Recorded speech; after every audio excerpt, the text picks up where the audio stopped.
Hello and welcome to biology Pathshala. इस video में हम लोग ब्लड कोगुलेशन के बारे में डिस्कस करेंगे। ब्लड कोगुलेशन का मतलब क्या होता है? ब्लड कोगुलेशन मतलब है अगर कोई इंसान कहीं जा रहा हो, अचानक उसके चोट लग जाए और वहाँ से क्या निकलता है, उसके ब्लड निकलता है।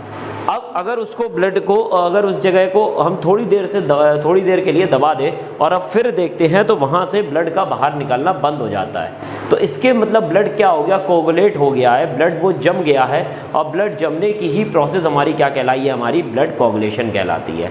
अगर हम देखें तो ब्लड कोगुलेशन की पर्टिकुलर डेफिनेशन की अगर हम बात करते हैं तो वो फर्स्ट लाइन में हमारी यहाँ पर लिखी हुई है। पहले हम लोग डेफिनेशन पढ़ेंगे, उसके बाद उसके मतलब को समझेंगे। The property of blood, blood की वह property to change from fluid to gel state, मतलब ब्लड की जो प्रॉपर्टी है वो लगातार फ्लो करने की है। क्यों? क्योंकि वो एक प्रकार का क्या है, फ्लूइड है, मतलब कि एक लिक्विड है। उस लिक्विड प्रॉपर्टी से अचानक उसका जेल प्रॉपर्टी में चेंज हो जाना, यही प्रोसेस हमारी कहलाती है ब्लड कोगुलेशन। लेकिन इसमें एक वर्ड छूटा हुआ है, ये प्रॉपर्टी तभी चेंज होती है जब ब्लड डायरेक्ट कांटेक्ट में आएगा।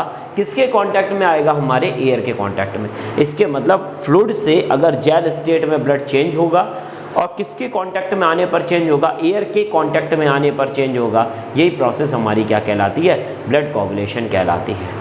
अगर हम देखें तो ब्लड कोगुलेशन के लिए जो टाइम पीरियड है वो कितना बताया गया है? 3 to 6 मिनट। पर्टिकुलर इंसान के अंदर अलग अलग इम्यूनिटी सिस्टम होता है या इम्यून सिस्टम होता है और इम्यूनिटी अलग अलग होती है। ज़्यादा गहरा घाव है, थोड़ा सा टाइम लगेगा। अगर थोड़ा सा घाव है या थोड़ी चोट है जहाँ से ब्लड निकल रहा है तो वहाँ पर जल्दी कोगुलेट हो जाएगा। तो अलग अलग टाइम पीरियड इसीलिए 3 to 6 मिनट देके यहाँ पर रखा गया है। अगर हम बात करते हैं ये एक कैसी मैकेनिज़्म है? नेचुरल डिफेंसिव मैकेनिज़्म है। नेचुरल डिफेंसिव मैकेनिज़्म का मतलब क्या हुआ? बॉडी से अगर लगातार ब्लड बाहर निकलेगा तो बॉडी के अंदर ब्लड की डेफिशिएंसी हो जाएगी। इसके मतलब है कि ब्लड जो होगा बॉडी के अंदर कम हो जाएगा। अगर ब्लड कम हुआ तो बहुत सारी चीज़ों के में परेशानी हो जाएगी। इसके मतलब बॉडी जो है वो अपने आप इस परेशानी को दूर करने के लिए अपने उस रास्ते को ब्लॉक कर देती है जिस रास्ते से ब्लड बाहर निकल रहा है। ठीक, तो वो प्रोसेस ही हमारी क्या कहलाती है? ब्लड कोगुलेशन कहलाती है।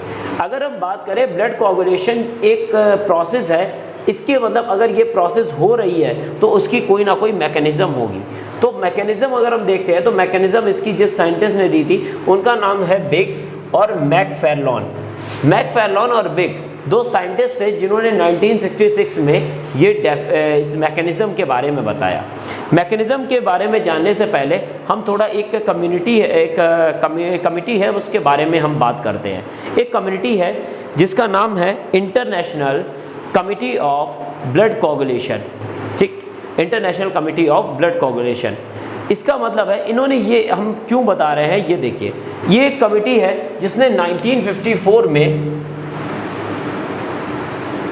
ब्लड कोगुलेशन के टाइम पीरियड के लिए बताया था। तो ब्लड कोगुलेशन टाइम पीरियड जो होता है वो 3 to 6 मिनट होता है, ये हमने पढ़ा है। लेकिन ये बताया किसने है? ये एक कमिटी है जिसको बोलते हैं ICBC, international committee of blood coagulation. ये कमिटी है जिसने 1954 में इस टाइम पीरियड के बारे में बताया था। अगर हम देखें तो मैकेनिज़्म के बारे में किसने बताया? तो मैकेनिज़्म के बारे में जो बताया है वो एक साइंटिस्ट है जिनका नाम है बिग्स और मैकफार्लैन, जिन्होंने 1966 में बताया। और ये एक कैसी प्रोसेस है?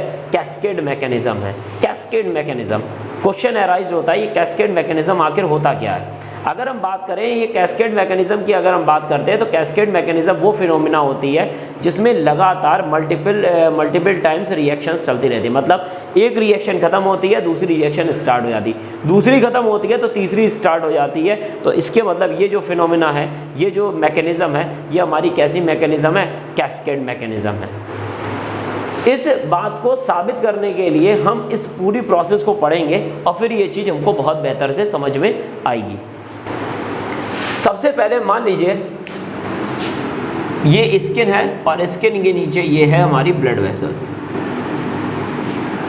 कैसे भी करके इंजरी हुई, इंजरी होने के कारण ऊपर के स्किन के टिश्यू डैमेज हुए और यहाँ पे हमारी क्या डैमेज हो गई? ब्लड वेसल्स डैमेज हो गई। जहाँ पर इंजरी होती है वहाँ के टिश्यू डैमेज होते हैं, क्योंकि ब्लड एक फ्लूइड कनेक्टिव टिश्यू होता है, तो वहाँ से ब्लड, और वो किस में बहता है, ब्लड वेसल्स में बहता है। तो जहाँ अगर टिश्यू डैमेज हुए हैं स्किन के और प्रेशर के साथ साथ हमारी क्या ब्लड वेसल्स भी डैमेज हो रही है, तो ब्लड वेसल्स क्या हो गई, रैप्चर हो गई।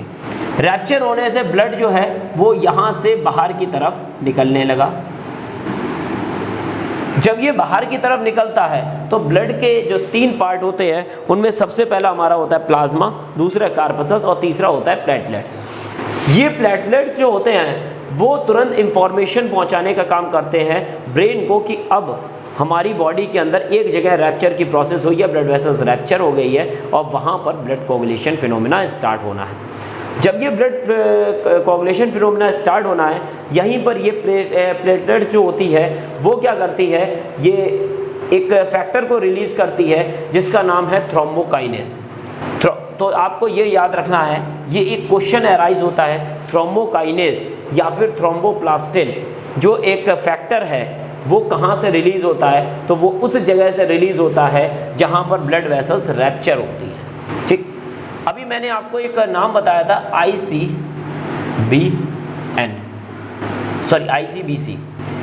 International committee of blood coagulation. इन्होंने 1954 में 2 चीज़ों के बारे में बताया था। एक तो ये बताया था कि ब्लड कोगुलेशन का टाइम पीरियड 3 to 6 मिनट होता है। साथ ही साथ इन्होंने ये बताया था कि ब्लड कोगुलेशन के लिए कितने फैक्टर रिस्पॉन्सिबल होते हैं, 13 फैक्टर रिस्पॉन्सिबल होते हैं। इनमें से 10 फैक्टर जो होते हैं वो इनएक्टिव फॉर्म में होते हैं, जबकि बचे हुए 3 फैक्टर ही जो होते हैं वो हमारे एक्टिव फॉर्म में होते हैं।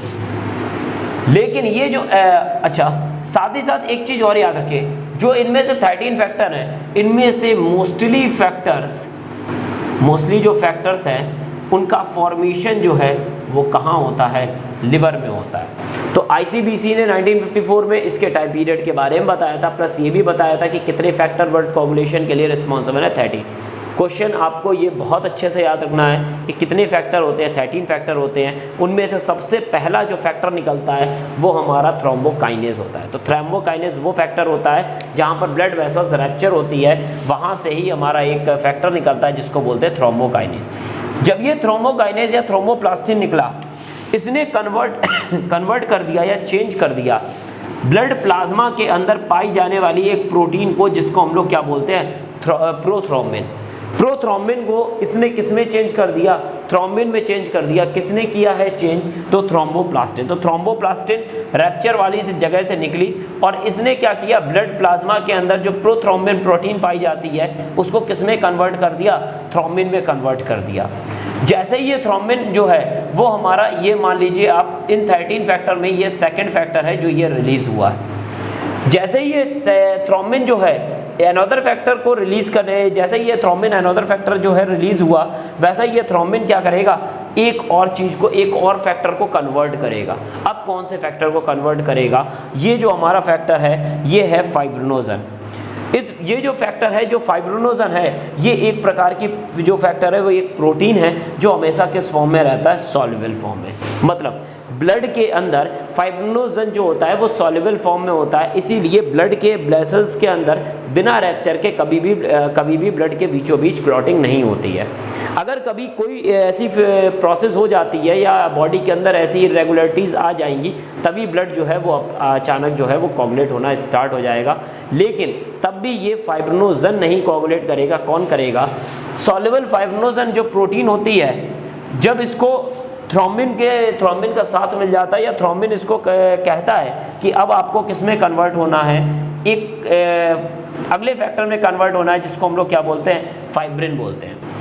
तो फाइब्रिनोजन प्रोटीन कन्वर्ट हुई है, किस में कन्वर्ट हुई है, फाइब्रिन प्रोटीन में कन्वर्ट हुई है, जो एक कैसी है, इनसॉल्युबल प्रोटीन है।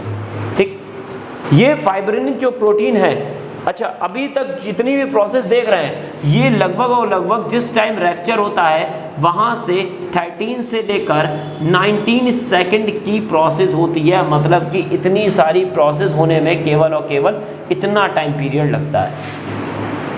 फाइब्रिन प्रोटीन जो निकली हुई है ये क्या करती है, नेटवर्क का फॉर्मेशन करती है। मतलब कि जहाँ पर है जहाँ पर ये चीज़ निकली हुई है यहाँ पर क्या बना देगी, नेटवर्क बनाएगी, और जो नेटवर्क है इसके चारों तरफ जो है वो इंटेंगल्स चीज़ें जो है वो इंटेंगल्स होना स्टार्ट हो जाएंगी। इंटेंगल्स मतलब है उस नेटवर्क के अंदर फंसना स्टार्ट हो जाएंगी। जैसे मान लीजिए ये नेटवर्क है और ब्लड जो है वो इधर ही से बाहर निकल रहा है, तो ब्लड में जो बाहर जो प्रोटीन, जो हैवी प्रोटीन्स हैं, जैसे हमारी कौन कौन सी हो गई, आरबीसी हो गई और जो प्लेटलेट्स हो गए, ये जो है क्योंकि बड़ी बड़ी इनका साइज़ होता है, ये इस नेटवर्क में फंस जाते हैं।